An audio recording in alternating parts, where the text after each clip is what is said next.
हमने पिछले क्लास में सीख रहा था निर्गमन की किताब अध्याय 20 में सिनाई पर्वत का ऊपर से मूसा ने क्या लेकर नीचे आया? 10 आज्ञा, 10 commandment. Then coming to chapter 21, you will see characters God and Moses. अध्याय 21 में, अध्याय 21 में कौन कौन को किस किस को नाम है या मुख्य कैरेक्टर्स कौन कौन है? परमेश्वर और मोसेस. एंड कहाँ चल मतलब ये कहाँ हो रहा है? माउंट सिनाई के ऊपर भी चल रहा है discussion. And chapter 21 divided into 3. अध्याय 21 को 3 भागों में बांटा गया है. So there is an easy way to write your outline. ये जो विभाजन किए हुए हेडिंग देखा तो भी आपको समझ आएगा पूरा अध्याय में क्या लिखा है. No need to copy as it is. शायद किसी ने इसे लिखने वाला है इधर थोड़ा खोपड़ी चलाकर अच्छा सा. वो तीन हेडिंग देखा तो वो पूरे अध्याय में क्या है आप लोग देख सकते हैं. So turn with me to chapter 21. अध्याय 21 खोलिए. Loss about slaves. स्लेव्स का हिंदी दास लोगों के लिए एक नियम है. दास को कैसे लेना है, कैसे बनाना है, क्या है इसके बारे में. So the rights of slaves and slaves owners. ये मालिक लोगों का राइट्स क्या है, कर्तव्य क्या है. स्लेव्स का भी, दास लोगों का भी कर्तव्य क्या है. अध्याय 21 का 1 से लेकर 11 तक लिखा है. अध्याय 21 का 1 से लेकर 11 तक एक दास का और एक मालिक का काम या कर्तव्य क्या है लिखा है. What are the rights given to slaves and owners. समझ आया? So we are not going to study about all those rights now because that will take too much time.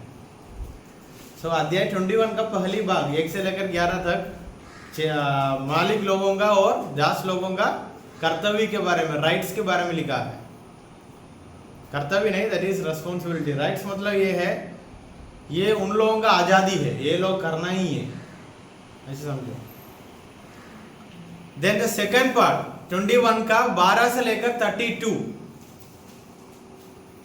Loss pertaining to violence and abuse. किसी ने किसी से लड़ाई किया या कुछ चीजों को उल्टा पुल्टा किया उसके बारे में नियम लिखा है. उदाहरण हम पढ़ेंगे. अध्याय 21 का 12 पढ़िए. Chapter 21 verse 12. This is all about loss.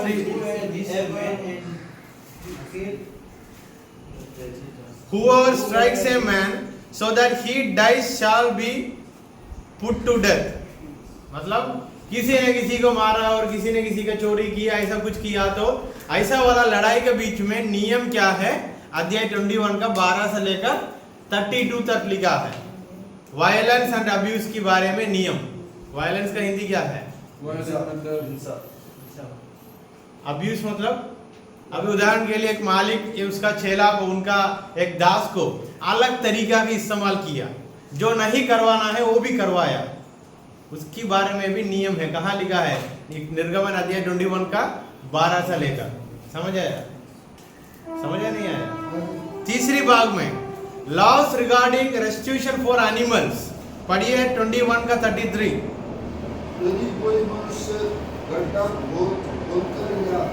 खोदकर उसको न ढाके और उसमें किसी का बैल या गधा गिर पड़े तो जिसका वह गधा हो वो उस हानि को भर दे और पशु के स्वामी को उसका मोल दे और दो गड्ढे काटने वालों की ठहरे. इधर लिखा है कुछ जानवर की बारे में और जानवरों का बारे में और जानवर की जीवन में क्या क्या जरूरत है, नियम वो लिखा है. उदाहरण के लिए वहाँ क्या लिखा? अगर किसी ने खड्डा खोदा, वहां एक एनिमल गिर गया, गिरने के बाद मालिक क्या करना है? उसको बचा के देना भी है, उसका पैसा भी देना भी है. मतलब एक सोसाइटी में जी रहे लोग, एक समूह में जीने के समय उनके बैल बकरी ऐसा कुछ होगा, कुआं होगा, कुआं में गिर गया, उसका भी नियम होना है ना. आजकल भी है नियम ऐसा वाला. सो चैप्टर 21 डिवाइडेड इनटू 3. पहली भाग में किसके नियम के बारे में लिखा? दास का, मालिक का. दूसरी भाग में वायलेंस का, अब्यूज का. किसी मालिक ने किसी दास को अलग तरीका में इस्तेमाल किया, जो नहीं करना था वो भी किया, वो ज्यादा मारपीट किया, उसके बारे में भी नियम है. तीसरी नियम यह है कुछ जानवर या कुछ होगा, किसी का खड्डा में और बिल में गिर गया तो उसको संभालना. So there are 3 portions in chapter 21. First, it is all about the laws regarding owners and slaves.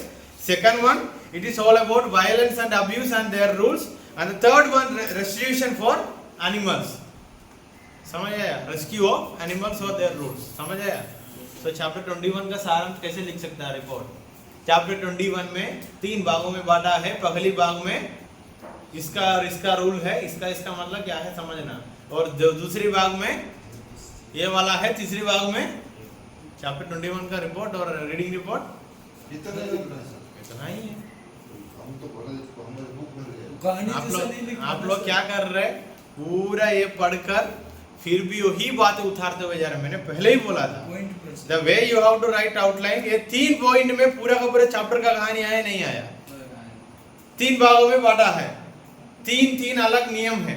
3 अलग नहीं है, नियम नहीं, नियमों को भी 3 भागों में बांटा है. पहला owners and slaves, second one violence and abuse, तीसरा रेस्क्यूइंग एनिमल्स. खत्म. और सर इसको थोड़ा तो अच्छे से इफ यू आर राइटिंग अच्छा से और कहानी से no problem, but this is the way you have to make outline.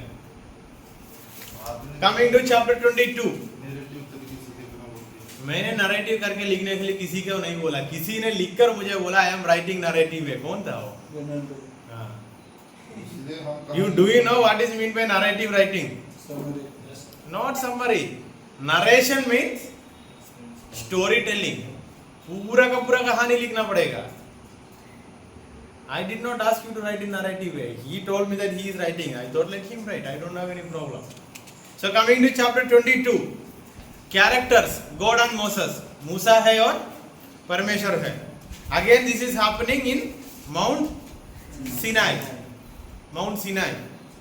And chapter 22 divided into 2 parts. Chapter 22 को 2 भागों में बांटा है. पहली भाग अध्याय 22 का 1 से लेकर 15.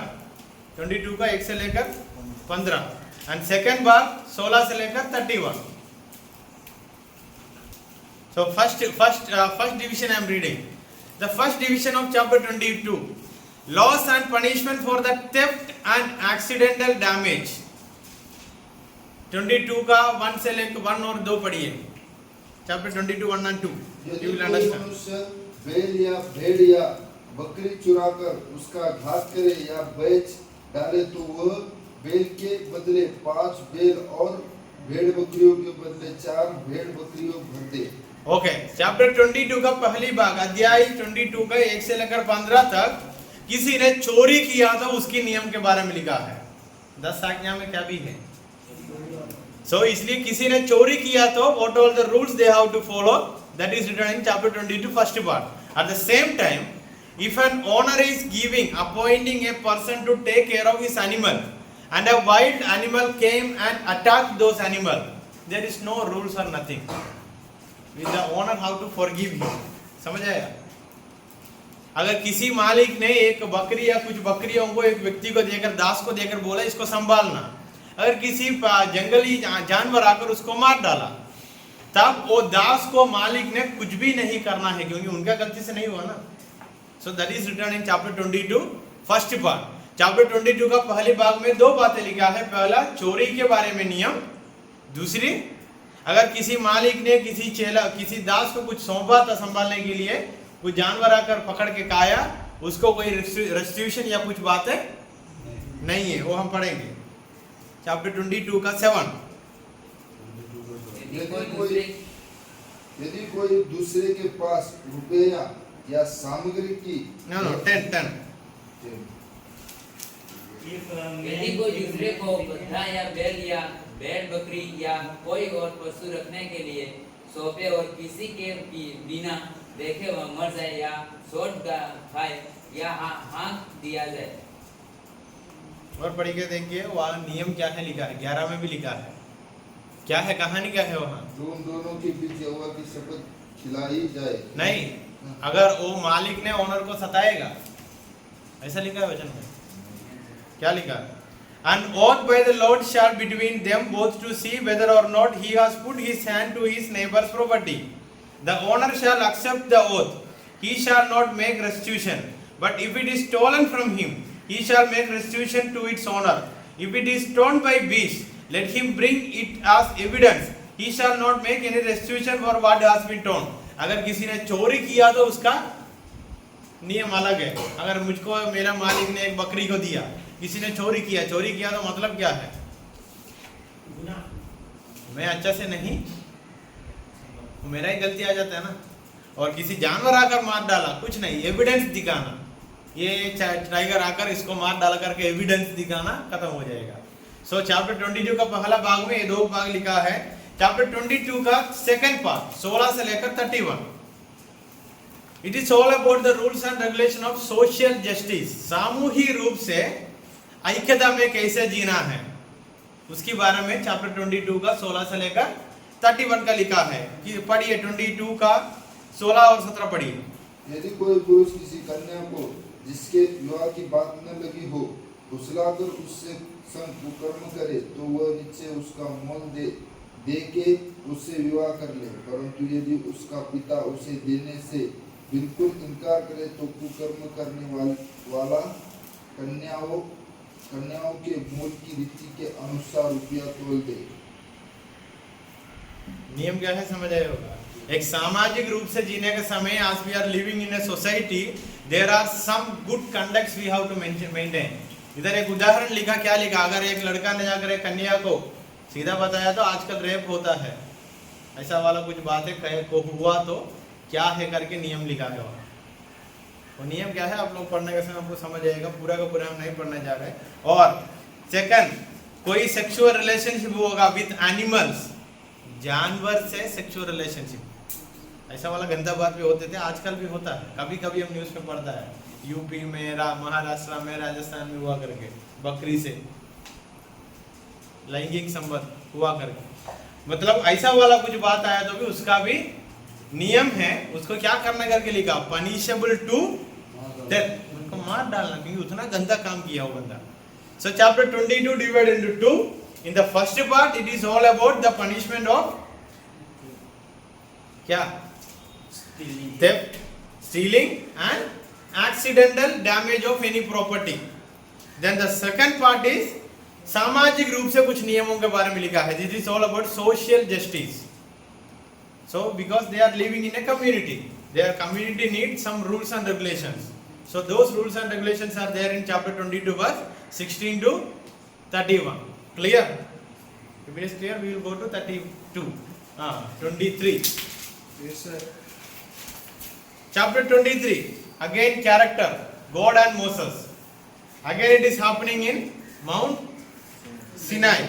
And chapter 23 divided into 3 parts.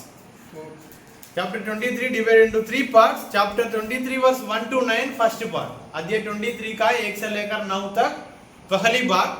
That is all about upholding justice and loving enemies. 23 का पहला 2 वचन पढ़िए. झूठी बात न फैलाना, अन्यायी साक्षी होकर दुष्ट का साथ न देना, बुराई करने के लिए न तो बहुतों के पीछे हो लेना और न उनके पीछे फिर के मुकदमे में न्याय बिगाड़ने को साक्षी देना. So Exodus chapter 23 is a continuation from chapter 20. You can see this is a continuation. God is giving different rules to Moses on Mount Sinai. पहले 10 आज्ञाएं दिया. Now you can see the explanation of 10 commandments. वही चल रहा है ना. पहले बोला चोरी मत करो, अभी चोरी के बारे में 22 में नियमों को दिया. और do not covet anyone's property, किसी का प्रॉपर्टी का ऊपर हाथ मत लगाना, फिर उसके बारे में नियम लिया. समझ आया? और चैप्टर 22 में अगेन यू कैन सी 21 22 को और एक बार बता रहा. 22 में again you can see if anyone is worshipping an idol he have to put to, he should die. That was the rule. And in 20 till chapter 30 you can see continuation of chapter 20. अध्याय 20 में 10 आज्ञा बोलने के बाद उसका explanation, विवरण कहाँ चल रहा है, ये बाकी अध्यायों में चल रहा है. So this is the explanation of chapter 20. Chapter 23 first part it is written you have to love even your enemies. आपको शत्रुओं को भी आप साथ ही साथ बोला दुष्ट लोगों के साथ जाकर बुरा गवाही मत देना. ये आजकल भी होता है. किसी को फंसाना है तो हाँ हाँ किया था करके बोल देते हैं। ऐसा वाला काम नहीं करना करके उसके बारे में नियम कहाँ लिया? Chapter 23 versus 1 to 9। समझ आया? इधर में लिखा है शत्रुओं से प्रेम करना। हाँ, शत्रुओं से प्रेम करना। वहां पूरे पढ़ के देखना 1 से लेकर 9 तक वहां लिखा है। If you met your enemy or ox or his donkey going astray, you shall bring it back to him। अगर आपका शत्रु का भी गधा होगा रास्ता बदलकर जा रहा तो हम क्या करता है उसको? रात का फ्राई बनाने के लिए सोचता है। नियम क्या है? नहीं, वो गधा को पकड़कर आपका एनिमी के घर तक लेके जाकर उसका हाथों में दे देना, which means you have to love your enemy। Second part, periods of Sabbath and sacred feast days. Sabbath के बारे में और कुछ अलग अलग दिन को मनाने के बारे में अध्याय 23 का 10 से लेकर 19 तक लिखा है। अध्याय 23 का 10 से लेकर 19 तक सबत के बारे में और अलग अलग दिन कैसे मनाना है उसके बारे में लिखा है। 23 का 10 पढ़िए, 10 और 11। For 6 years you shall sow your land and gather it in its yield। 6 साल तक आपका खेती में आप लोग काम कर सकता है, उसके बाद 1 साल के लिए छुट्टी। जैसा 6 दिन काम करके 7वां दिन आराम का दिन, जैसा 6 साल काम करना खेती में, 7वीं साल आराम। So in chapter 23 second part 10 to 19 it is all about some particular rules to follow regarding farming or cultivation or celebration of days like feast and all। कुछ त्योहार मनाने के लिए कुछ अलग अलग दिन को कैसा पालन करना है लिखा है। उदाहरण मैंने बोला खेती काम करने का, 6 साल तक काम का खेती में काम करना, 7वीं साल वो खेती को छोड़ देना, क्योंकि और उसके बाद आप लोग जाकर खेती करने का समय फल अच्छा से होगा। वो मिट्टी को भी रेस्ट मिलना है ना। That is what the rule says. आप लोग खेती में कैसे करता है? कंटिन्यूस कर रहे हैं ना। कंटिन्यूस करते करते करते पहली करने का समय मकई का बहुत बड़ा आया होगा, बीज ज्यादा आया होगा, फिर करते करते करते जाता है लंगड़ा वाला, टूटा वाला, ऐसा वाला मिल जाता है।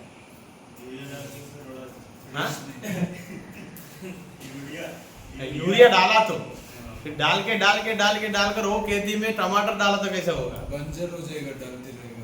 नहीं, वही खेती में टमाटर डाला तो फिर उसके लिए अलग करना पड़ेगा। ये लोगों के हाथों में कोई यूरिया वगैरह नहीं था, सब कुछ natural. Then but the 7th year you shall let the rest, वही है, वही नियम लिखा है। The third part God promises to guide Israel and give them the promised land। In chapter 23 this is the important point।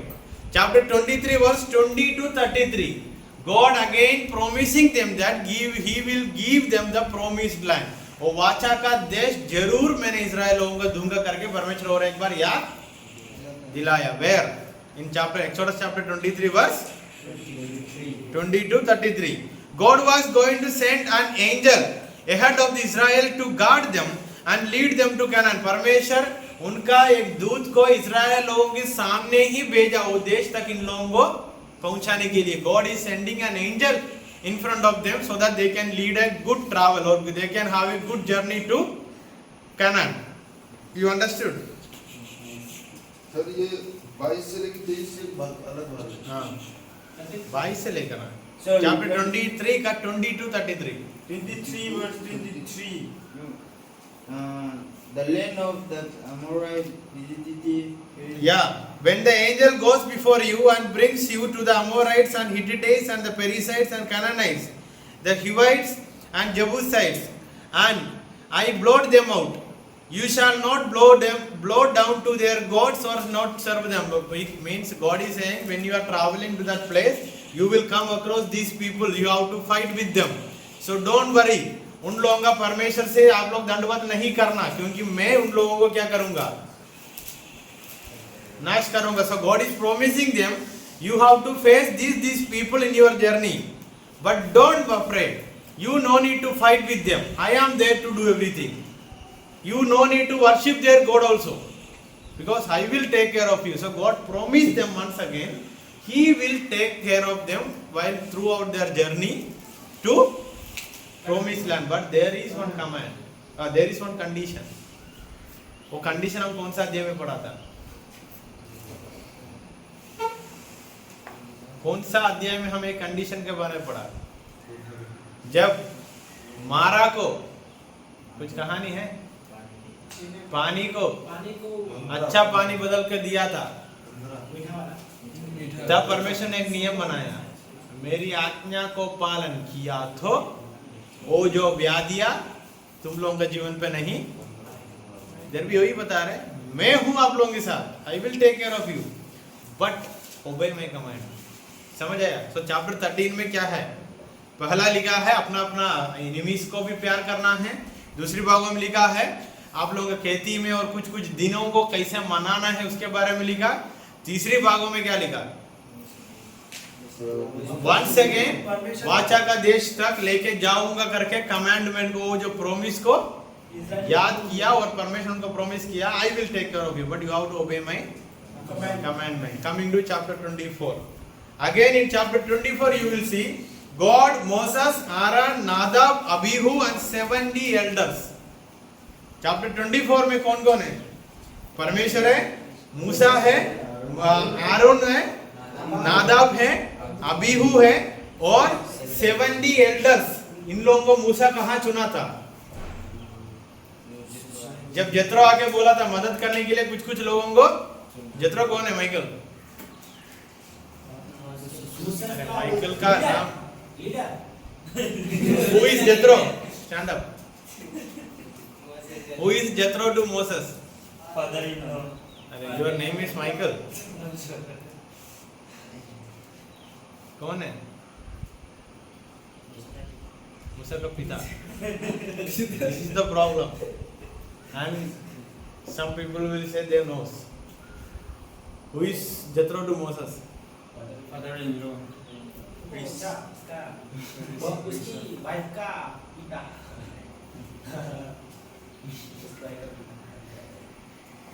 So in chapter 24, God, Moses, Aaron, Nadab, Abihu and 70 elders.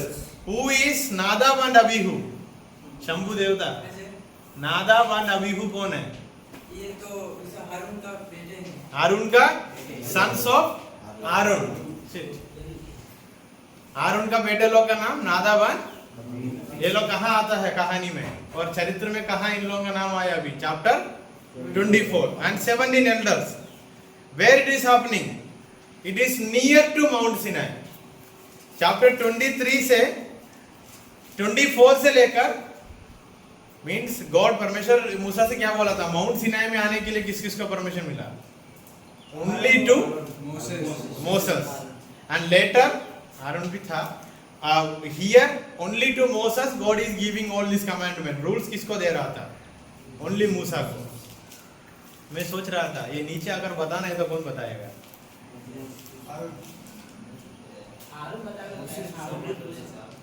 मूसा कैसे बोलते हैं? फिरौन के सामने जाकर बोलने के लिए आरोन को लेके गया। That is up to you. You can think. Dutta भाई कल बताएगा इस सवाल का उत्तर। So in chapter 20 सवाल क्या है? मूसा ने फिरौन के सामने जाकर बोलने के समय किसका मदद लिया था? अभी ये सब कुछ कमांडमेंट कहाँ नियमों को सुन के नीचे अगर मूसा बताए और आरोन से बताने के लिए बोला, मुझे पता नहीं, आप कल बताते हैं। So chapter 24 it is near to Mount Sinai. Exodus chapter 24 mount Sinai का ऊपर नहीं है, माउंट सिनाई का नियर बाई प्लेस। सो कौन कौन है?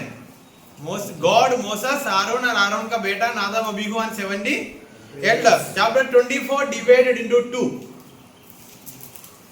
ये पूरा कहानी सुनने के बाद आप लोगों को पूरा का पूरा कहानी याद नहीं आएगा, फिर भी जब बाइबल खोल कर पढ़ेगा ना तब ये कहानी याद आएगा। समझ आया? कोई भी आंख बंद कर कर अध्याय 1 में वो है बोलने वाला होगा, मुझसे तो नहीं होगा।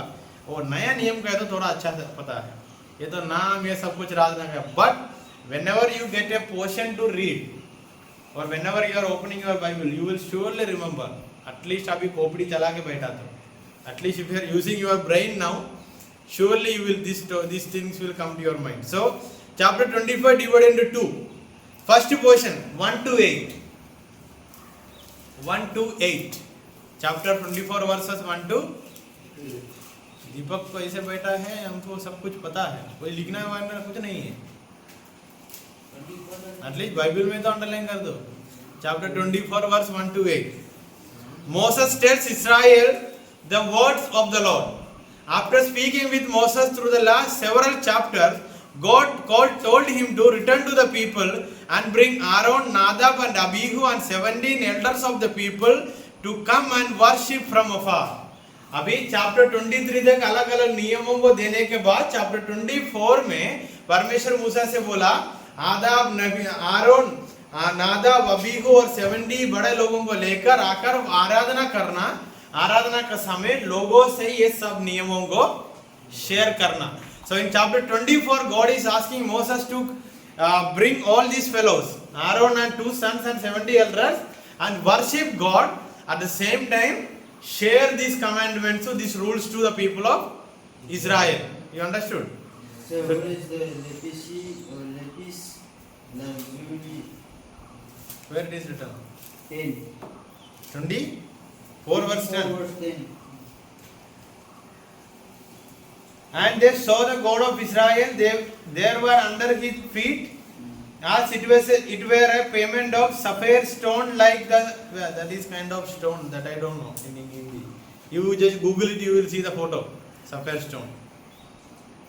You can see the thing like we have those stones here in down part, fish tank का side पे है, good अच्छा पत्थर. So in chapter 24, what all the covenant or the commandment God told to Moses, they are explaining to the people of Israel. That is the first part. जो नियम मूसा को परमेश्वर ने दिया था वो इस्राएल लोगों से बता रहे. इधर आराधना में कौन कौन है? 70 elders, Aron and Nadab and अबीहू. समझ आया? ये लोग आराधना कर कर नियमों को लोगों को एक्सप्लेन कर रहे हैं. समझ लो, प्रचार चल रहा है वहाँ. अभी इतना टॉपिक क्या प्रचार करने के लिए कितना दिन लिया होगा? एक टॉपिक लिया होगा मूसा. Then chapter 24 verse 9 to 18, Moses, Aaron, Nadab, Abihu and the 17 elders met with God. अभी chapter 24 का दूसरी भाग में मूसा, आरोन का 2 बेटा और 70 elders किससे मिला? परमेश्वर से मिला. These 74 men partially ascend Mount Sinai and saw the God of Israel. अभी इधर कितना लोग है? 70 elders है. मूसा आरोन को मिलके कितना है? 70 elders है. 70 और 72? 70 elders. इस्राएल लोगों के बीच में बड़ा लोग कितना है? 70 मूसा आरोन 72. आरोन का 2 बेटा 74. So ये 74 लोग के सामने परमेश्वर का रोशनी चमका करके हम बोल सकता है. वो लोग 74 लोग परमेश्वर का महिमा को वहां माउंट सिनाई का ऊपर देखा. कहां? Chapter 24 second part. The text says there was a payment of sapphire stone under his feet.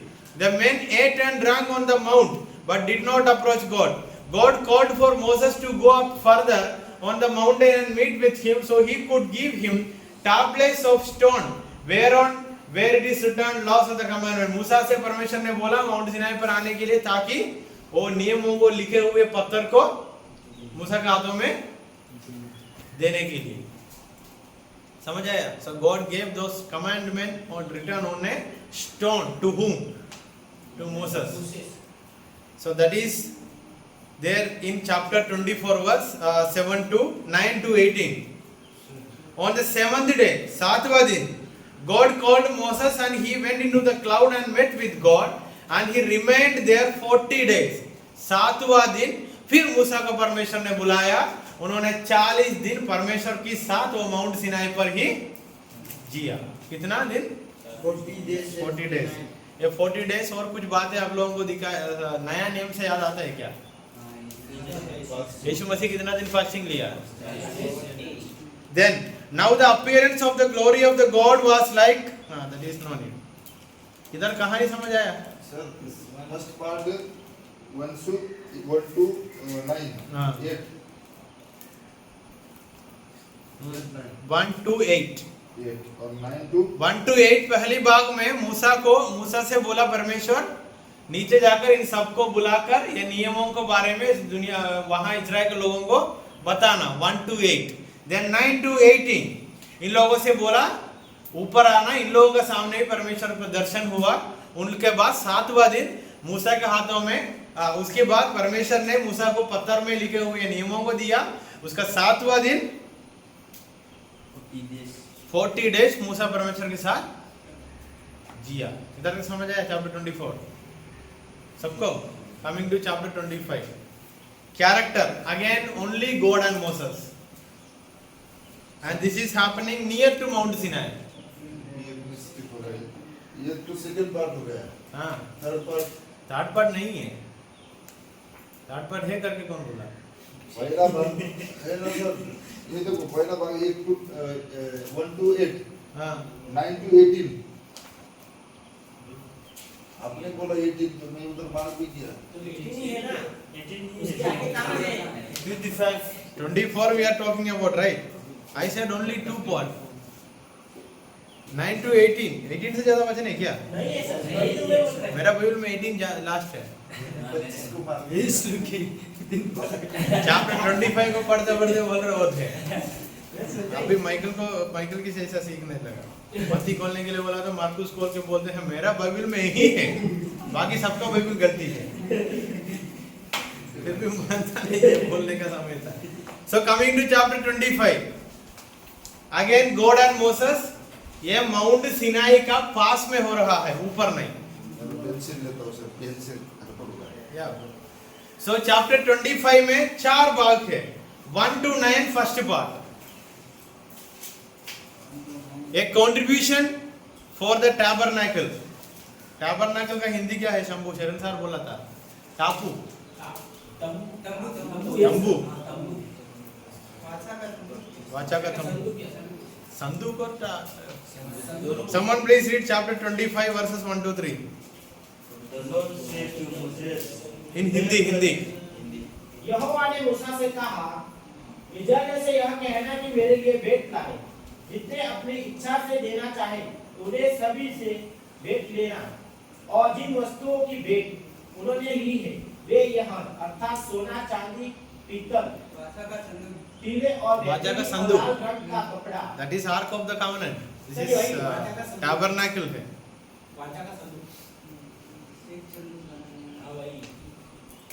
read verse 9 जो कुछ मैं तुझे दिखाता हूँ अर्थात निवास स्थान और उसके सब सामान का नमूना। निवास स्थान tabernacle में निवास स्थान।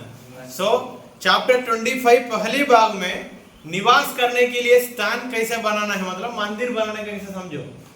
मंदिर बनाने के लिए नियम बोला और मूसा से बोला जाकर इजराइल लोगों से क्या लेना, ऑफरिंग लेने का जरूरत है, डोनेशन लेने का जरूरत है, क्योंकि उन लोगों के हाथों में एनफ चीज है।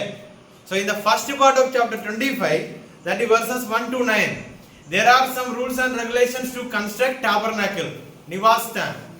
So what are the rules? God said to Moses go and collect these things from the people of Israel and start construction। समझ आया? 25 का पहली बात परमेश्वर का मंदिर बनाने के लिए कुछ चीजें कहां से लेने के लिए बोला मूसा से? इस्राएल लोगों से ही लेने के लिए बोला। उन लोगों के हाथों में क्या क्या होगा जरूर। सो द सेकंड पॉइंट वाचा का संदूक। ये मंदिर का अंदर रखते हैं ना वाचा का संदूक Shambhu.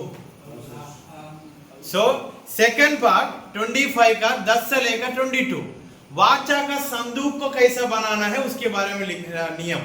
So the second part of 25 10 to 22 says rules and regulations to construct ark of the covenant।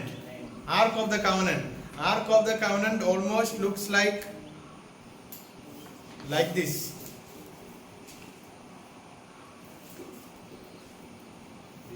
so this is ark of the covenant। so chapter 25 second part में वाचा का संदूक के बारे में नियम दिया।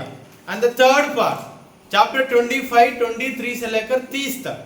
थर्ड पार्ट चैप्टर 25 23 से लेकर 30 तक। You can easily underline your Bible only.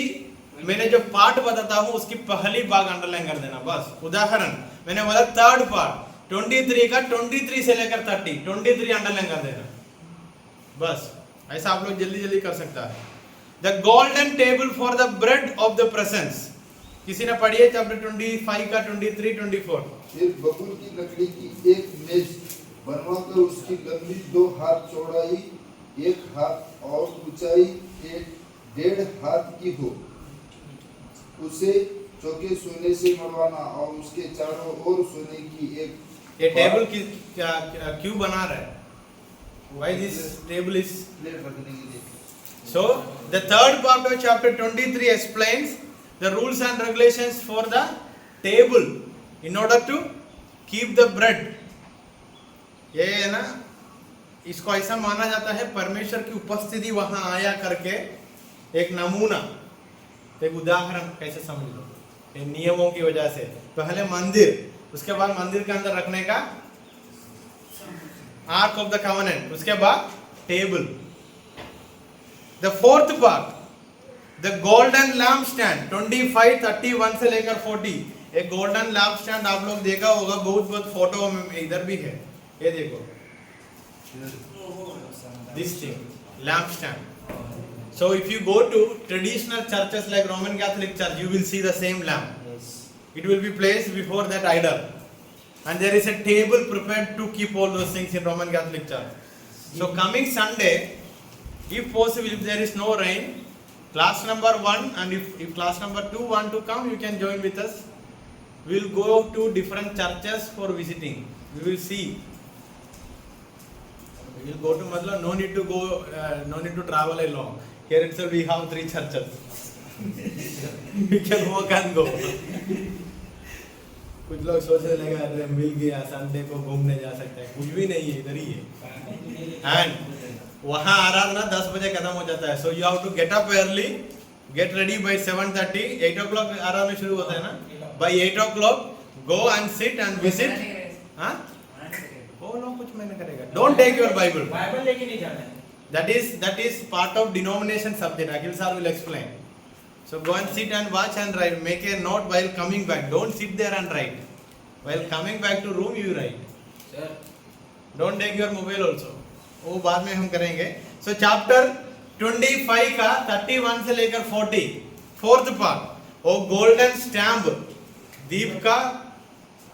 दीपक बोलते हैं ना, ज्योति का स्टैंड बना रहे। सोने की दीवार बनी है। फैन बंद करो और लाइट चालू करो। So chapter 25 done. Chapter 25 divided into 4 part. First one निवास स्थान बनाने का, उसके बाद वाचा का संदूक, उसके बाद मेज बनाने का, उसके बाद ज्योति का स्टैंड बनाने का। So the first part it is all about tabernacle, then ark of the covenant, then table for bread, then lampstand, golden lampstand that is made with golden. एक मंदिर के अंदर घुस के चोरी किया तो कितना पैसा देते, इसलिए नियम ले पहले से, चोरी मत। रात के लिए जाते जाते पूरा नजर उसमें ही होगा, थोड़ा करंट चला गया तो सामान लेके चले जाएंगे। ये होता है इधर मंदिर में, पुलिस केसेस भी आया है, रात को चोर घुस जाता है, वही मंदिर का अंदर विश्वासी होगा, क्योंकि पैसा तो मिल जाता है ना। सो चैप्टर 26, आपका डाउट क्या था? Chapter 26 again God and Moses. अध्याय 26 में परमेश्वर और मूसा ही है। कहाँ हो रहा है? Near to Mount Sinai, Mount Sinai का पास में। Chapter 26 divided into 3 parts. The curtains and coverings of the tabernacle. Tabernacle निवास स्थान का ये जो कर्टन होता है ना, एक कर्टन का और उसका अंदर जितना जितना कपड़ा का उपयोग करना है उसके बारे में नियम। So the curtains and the clothings we have inside the temple or the tabernacle, this is the rules and regulations. That is from verse 1 to 14. So you can underline 1.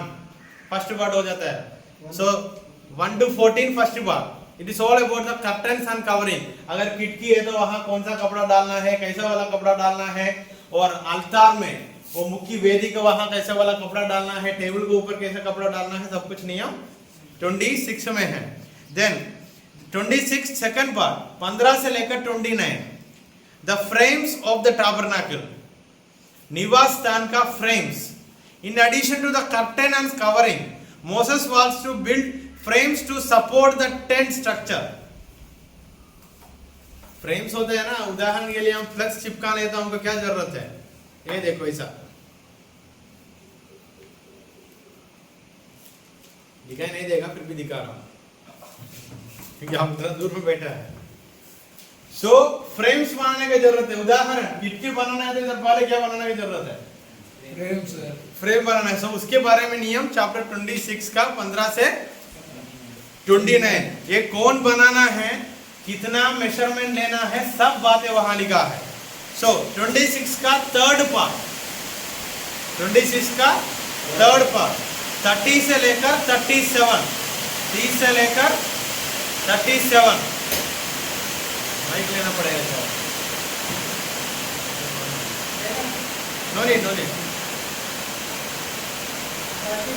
Chapter 26 का 30 से लेकर 37 third part, the entrance and interior of the tabernacle, प्रवेश का द्वार कैसे बनाना है और अंदर क्या क्या चीजों को रखना है उसके बारे में नियम।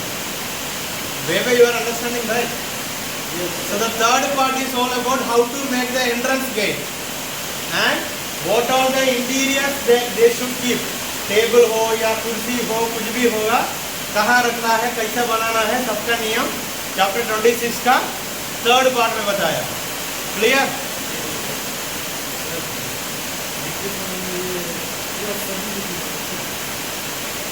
While you are writing your report or outline, chapter 26 को 3 भागों में बांटा है। पहली भागों में it is all about curtains and covering, second भाग में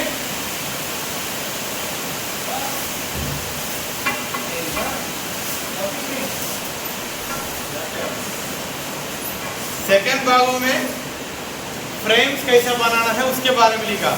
थर्ड भागों में वो मंदिर का अंदर क्या क्या सामान रखना है उसके बारे में, कुछ बाइबल वगैरह रखना